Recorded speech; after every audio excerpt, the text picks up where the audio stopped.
चाहती है कि ये बच्चे मरे हुए घोषित माने जाने चाहिए। कारण ये है, असली लड़ाई तो ये है कि एक ना हो किसी भी तरह से, ना किसी स्तंभ पर आए, ना किसी पार्टी में आए, ना किसी संगठन में बने।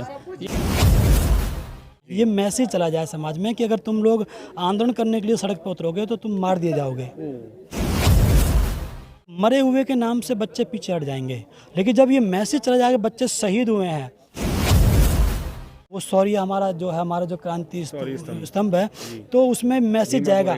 हाँ, जैसे वहाँ जाते हैं ऐसे यहाँ पे लोग शुरुआत हो जाते हैं, तो कहीं ना कहीं फिर आगे आने वाली पीढ़ी पे कोई अधिकारों पे कोई दिक्कत आती, तो हमारी पीढ़ी में निकल के हमारे नौजवान बाहर आते कि कोई दिक्कत नहीं है, हम समाज के नाम पर कुर्बान होने के लिए, शहीद होने के लिए तैयार हैं। तो उनका मनोबल बढ़ता, हमारे अधिकार सुरक्षित रहते। तो ये इन लोगों की पुरानी प्लानिंग है, तो इसीलिए इन लोगों ने इस कार्यक्रम को हमारे को नहीं होने दिया। तो मैं दोस्तों गांव लौंगा सराय में हूं मैं, जो कि बुलंदशहर में स्थित है। 2 अप्रैल को भारत बंद के में जो शहीद हुए थे उनके लिए एक स्मृति बहुजन क्रांति स्तंभ बनाया है और यहाँ ये तकरीबन 100 फुट के आसपास का है। मैं बताना चाहूँगा कि इस प्रोग्राम को करने के लिए 2 बार डेट दी गई थी। एक तो थी 2 अप्रैल 2023 और दूसरी 15 अगस्त 2023 जो आज है। और आज भी प्रशासन ने कुछ अपनी मनमानी की है। जानना चाहेंगे डॉक्टर साहब, आज आपका एक कार्यक्रम होना था और बहुत भारी संख्या में यहाँ पर लोग पहुँचने वाले थे पर नहीं पहुँच पाए। क्या कारण है? ना आपका टेंट है, ना कुछ हलवाई वगैरह है, ना कोई जनरेटर वगैरह, कुछ भी नहीं है। ये क्या बात है? प्रोग्राम बहुत लाखों की तादाद में होना था पर लोग नहीं पहुँच पाए।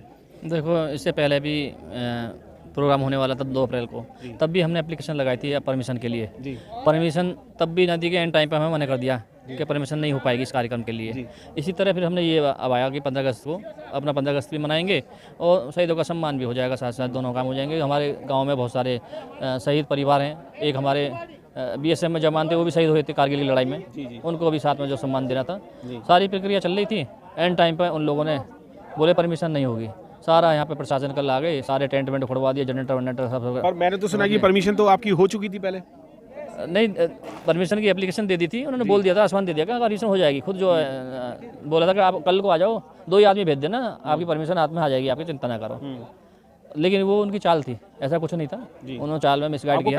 पहले भी परमिशन नहीं दी गई थी, 2 अप्रैल को भी नहीं दी गई उद्घाटन करने के लिए और आज भी नहीं दी गई। ऐसा क्यों हो रहा है? बार-बार क्यों हो रहा है? कारण ये देखो, परमिशन का कारण क्या है? सबसे बड़ा जो स्तंभ बना बैठा है ना पीछे, बहुजन क्रांति स्तंभ, इसी से चिढ़ है उनको और इसी समाज से चिढ़ है पूरे से।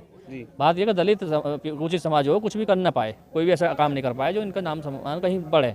पर हिंदुओं के जितने भी बाबा वगैरह हैं वो कोई कार्यक्रम कर रहे हैं तो लाखों की तादाद में लोग आ रहे हैं, टेंट लग रहे हैं, सब कुछ हो रहा है, उनको परमिशन मिलती है। आप लोगों को, बहुजन समाज के लोगों को क्यों नहीं मिल रही है परमिशन? भाई ये उनका ज़माना है, सरकार है उनकी, चाहे सेंटर में हो चाहे स्टेट में हो, सभी जगह उनकी सरकार है, वो जो चाहे वो करते रहेंगे।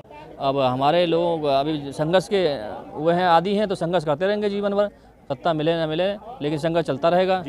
हाँ, हमारे को तो उनको जो अगर 4 आदमी भी इकट्ठे हो जाएं तो उसे भी तोड़ने की कोशिश करते हैं, चाहे पार्टी बना लो, चाहे कुछ भी कर लो, चाहे 4 भाई हों, उनको तोड़ने की कोशिश करते हैं। कारण ये है, असली लड़ाई तो ये है कि एक ना हो किसी भी तरह से, ना किसी स्तंभ पर आए, ना किसी पार्टी में आए, ना किसी संगठन में बने। ये कारण रहते हैं इनके सारे। जी, ये राजनीति की बात करें तो मेरे पास डॉक्टर जयप्रकाश जी भी हैं, जो पूर्व में कोऑर्डिनेटर रहे हैं बहुजन समाज पार्टी के, राष्ट्रीय coordinator. Sir, Bahujan Samaj party को तो आप रेगुलर लेके चल ही रहे हैं और समाज को भी लेके चल रहे हैं। 2 अप्रैल के शहीदों के लिए सबसे पहले आपने दिल्ली में एक बहुत बड़ा आयोजन किया था और जितने भी 2 अप्रैल में जो लोग शहीद हुए थे भारत बंद में, 13 लोग थे और उसमें मैं और आप और आपकी पूरी टीम जो है, हम उनके घर गए, गांव गए थे, सब बच्चों के घर गए थे। कैसा लग रहा है कि आज उन्हीं के लिए आपने प्रोग्राम किया था और आज उन्हीं के लिए एक स्तंभ, ये 100 फुट से भी ज़्यादा बड़ा स्तंभ यहाँ पर आ चुका है? देखिए, जैसे आपने बताया कि हम लोगों ने सबसे पहले इसमें जो शुरुआत करी, घर घर जाकर के हमने फ़ोटो लिए, उनको हमने ऑर्डर दे करके आए जयपुर के अंदर हमने, और उसमें हमने स्टैचूज बनवाई। हमारा भी ये प्रोग्राम था कि उनके क्षेत्र में, उनके एरिया में ज़मीन लेकर के वहाँ पर हम उनके स्टैचू को इंस्टॉल करें वहाँ पर जा करके, लेकिन बात नहीं बन पाई। मूर्तियाँ भी आपने बनवाई थी? मूर्तियाँ बनवाई, स्टैचू आई थी। तो इसके बाद में हमको जानकारी मिली कि यहाँ पर जो है इनका बहुजन क्रांति स्तंभ बनाया जा रहा है इस गाँव के द्वारा। तो हमें बड़ी खुशी थी कि जिस काम को हम लोग उधर इनकम्प्लीट छोड़ाए थे तो कहीं ये कंप्लीट होने जा रहा है। लेकिन जानकारी मिली समय समय पर, कभी 2 अप्रैल को इन लोगों ने नहीं होने दिया, कभी जो है बुद्ध पूर्णिमा पर नहीं होने दिया। आज 15 अगस्त पे हमने सोचा कि चलो ये भारत देश का ये दिन है तो आज कुछ ऐसी प्रॉब्लम नहीं आएगी, लेकिन रात को इन लोगों ने हमारा सामान भी उठा लिया, इसको जो है डिस्पर्स कर दिया पूरे प्रोग्राम को, लेकिन उसके बावजूद भी यहाँ पर लाखों की संख्या में लोग सुबह से लेकर शाम तक आएंगे। अब एक साथ इकट्ठे नहीं होंगे, लेकिन जो है आते जाते रहेंगे। तो ये सरकार चाहती है कि कहीं समाज में अवेयरनेस ना फैल जाए, कहीं ऐसा ना हो कि ये समाज जो है तैयार हो जाए। वो चाहती है कि ये बच्चे मरे हुए घोषित माने जाने चाहिए, शहीद ना माने जाएं। ये मैसेज चला जाए समाज में कि अगर तुम लोग आंदोलन करने के लिए सड़क पर उतरोगे तो तुम मार दिए जाओगे, तो मरे हुए के नाम से बच्चे पीछे हट जाएंगे। लेकिन जब ये मैसेज चला जाएगा बच्चे शहीद हुए हैं, और जहाँ पर हम रोज चढ़ाने के लिए जाते हैं फूल माला हर 2 अप्रैल को, वो शौर्य हमारा जो क्रांति स्तंभ है, तो उसमें मैसेज जाएगा। हाँ, जैसे वहाँ जाते हैं ऐसे यहाँ पे लोग शुरुआत हो जाते हैं। तो कहीं ना कहीं फिर आगे आने वाली पीढ़ी पे कोई अधिकारों पे कोई दिक्कत आती, तो हमारी पीढ़ी निकल के हमारे नौजवान बाहर आते कि कोई दिक्कत नहीं है, हम समाज के नाम पर कुर्बान होने के लिए, शहीद होने के लिए तैयार हैं। तो उनका मनोबल बढ़ता, हमारे अधिकार सुरक्षित रहते। तो ये इन लोगों की पुरानी प्लानिंग है, तो इसीलिए इन लोगों ने इस कार्यक्रम को हमारे को नहीं होने दिया। तो मैं तो निवेदन करता हूँ कि काश अगर आज बहन जी की सरकार होती तो ये समस्या देखने के लिए बिल्कुल समस्या नहीं होती। जयप्रकाश जी, एक चीज़ और बताओ, ये लोग आप ही के साथ ऐसा क्यों कर रहे हैं? जितने भी बहुजन समाज के कार्यक्रम हो रहे हैं उन्हीं में ही ये कुछ ना कुछ रोड़ा अटकाते हैं और परमिशन नहीं देते, और एंड टाइम पे वो परमिशन कैंसिल की जाती है, जिससे कि जो लोग गाँव देहातों से आ रहे हैं, कुछ शहरों से आ रहे हैं, उनको आने जाने में और ज़्यादा परेशानी हो।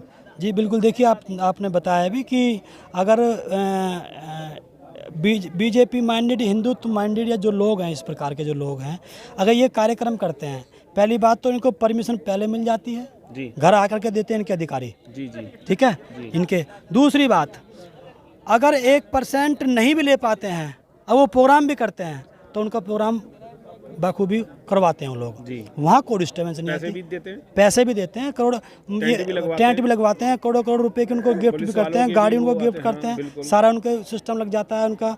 तो कहने का मतलब ये है कि कहीं ना कहीं उनको ये लगता है कि जो व्यवस्था है, जो इस देश की जातिवादी मानसिकता वाली जो व्यवस्था है, उस पर कुठाराघात करने वाला ये कार्यक्रम है, ये आंदोलन का मामला है। तो ये चाहते हैं कि जितना हो सके इस आंदोलन को तोड़ा जाए और तोड़ करके आगे आने वाली पीढ़ी का मनोबल तोड़ा जाए, जिससे कि ये आगे अपने संघर्ष के लिए ना लड़ सकें। तो कहीं ये जो डिस्क्रिमिनेशन जो है, जो भेदभाव जो कर रखा है, जबकि भारत के संविधान में लिखा है 1900 जो आर्टिकल 24 से लेकर 28 तक उस पूरी लिबर्टी है। कोई व्यक्ति सांस्कृतिक कार्यक्रम करना चाहता हो, कोई व्यक्ति धार्मिक कार्यक्रम करना चाहता हो, कोई इस प्रकार से जो कार्यक्रम जो करना, अपनी कोई किसी आस्था हो, अगर उसके प्रति कोई अगर कार्यक्रम करता है तो वो कर सकता है। उसमें केवल आपको इंटीमेशन देने की ज़रूरत है, परमिशन की ज़रूरत नहीं है। इंटीमेशन मतलब जानकारी, हम कर रहे हैं, सरकार रोक नहीं सकती। उसकी ज़रूरत, वो भी इंटीमेशन इसलिए कि हमारे लोग यहाँ पे इकट्ठे होंगे, उसके लिए आप पुलिस का व्यवस्था आप करें, जाम ना लग जाए, लोगों को कोई दिक्कत ना आए। तो ये आर्टिकल 24 से लेकर 28 तक जो है लिबर्टी है रिलीजियस, धार्मिक, लेकिन ये उसको भी वायलेट करते हैं, उसको भी तोड़ते हैं। हम इंटीमेशन देते हैं तो कहते हैं परमिशन लो, जब परमिशन की बात करते हैं तो देते नहीं हैं। तो कहीं ना कहीं ये संविधान विरोधी सरकार है, और इसके लिए मैं निवेदन करता हूं सभी साथियों से जो देख रहे हैं कि आने वाला जो चुनाव है, राजस्थान, मध्य प्रदेश, छत्तीसगढ़, तेलंगाना, उसमें आप बसपा को मजबूत करें, और आने वाला जो लोकसभा का चुनाव है उसमें भी आप लोग मोदी को हटाने के लिए, भाजपा सरकार को हटाने के लिए बहन मायावती के हाथों को मजबूत करें। उत्तर प्रदेश से अगर मोदी यहाँ से हट जाते हैं तो फिर पूरे देश से कहीं आ नहीं सकते। इसके लिए हमें सामाजिक संगठन, सामाजिक स्तर पे बहुत ज़्यादा मजबूत होना पड़ेगा, और सामाजिक स्तर पे मजबूत होने के साथ साथ फिर हमें राजनीतिक सत्ता के लिए हमें मजबूत होना पड़ेगा। और जब समाज मजबूत हो जाएगा तो राजनीतिक सत्ता के लिए हमें तैयारी होनी पड़ेगी, जिस तरीके से पहले सब लोगों ने किया है। मान्यवर कांशीराम साहब ने बहुत समय अंतराल के बाद, बाबा साहब के बाद राजनीतिक स्तर को मजबूत किया, और आपके सामने देखा कि सामाजिक स्तर पर 4-4 बार सरकार बनाई। लेकिन अब चूंकि समाज में थोड़ा सा बिखराव पैदा करने के ये लोग हर तरह के षड्यंत्र रचते हैं, और वो समय समय पर हमारे बहुत सारे लोग हैं, बहुत सारे साथी हैं जो समाज का काम करते हैं, समाज में कैडर देते हैं, समाज को जगा रहे हैं। फिर दोबारा से उन लोगों ने एक अंगड़ाई ली है, और अब आने वाला समय में हमें लगता है कि ये बहुजन समाज जो है वो आगे मजबूत होगा, और सत्ता में भी मजबूत होगा। जब सत्ता मजबूत होगी तो सारे काम उनके इशारों पर होंगे, और सारे काम देश में मजबूत होंगे। बिल्कुल, देश में मजबूत होंगे। 2 अप्रैल की शहीदों की याद में एक बुलंदशहर में ये बहुत ही बड़ा स्तंभ बनाया गया, तकरीबन 100 फुट के से भी ऊपर का होगा। बहुजन क्रांति स्तंभ है ये, जो 2 अप्रैल के आंदोलन में, भारत बंद में जो लोग शहीद हुए थे उनकी याद में ये बनाया गया है। और मैं आपको दिखाना चाहूँगा कि किस तरीके से ये बनाया हुआ है और इसमें क्या क्या चीज़ें लगी हुई हैं। ये वो बहुजन क्रांति स्तंभ बनाया हुआ है, जो कि ये स्तंभ जो है ये उन 13 लोगों की शहीदों के लिए बनाया गया है जिन्होंने 2 अप्रैल के भारत बंद में अपनी शहादत दी थी। मैं आपको दिखाना चाहूँगा, ये सारी फ़ोटोज़ जो हैं आप देख सकते हैं, ये जितने भी शहीद हुए थे उनकी फ़ोटो बना करके यहाँ पर लगाई गई है। भीमा कोरे गांव जैसा स्तंभ जो है वो यहाँ पर भी बना हुआ है, उसको 200 साल हो चुके हैं और ये अब बन के तैयार हुआ है 14/2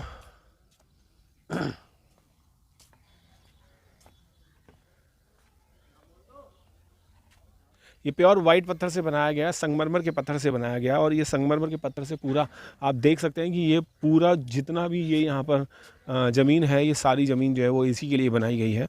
और यहीं पर ही स्तंभ को लेकर के आप देख सकते हैं बहुत ऊंचाई पे है।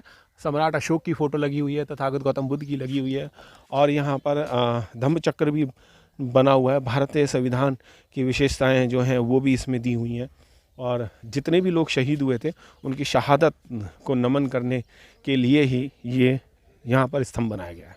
आज 15 अगस्त है और 15 अगस्त 2023 को इसका दोबारा से उद्घाटन होना था। पहले 2 अप्रैल में होना था, 2 अप्रैल में परमिशन ना मिलने के कारण उद्घाटन नहीं हो पाया था।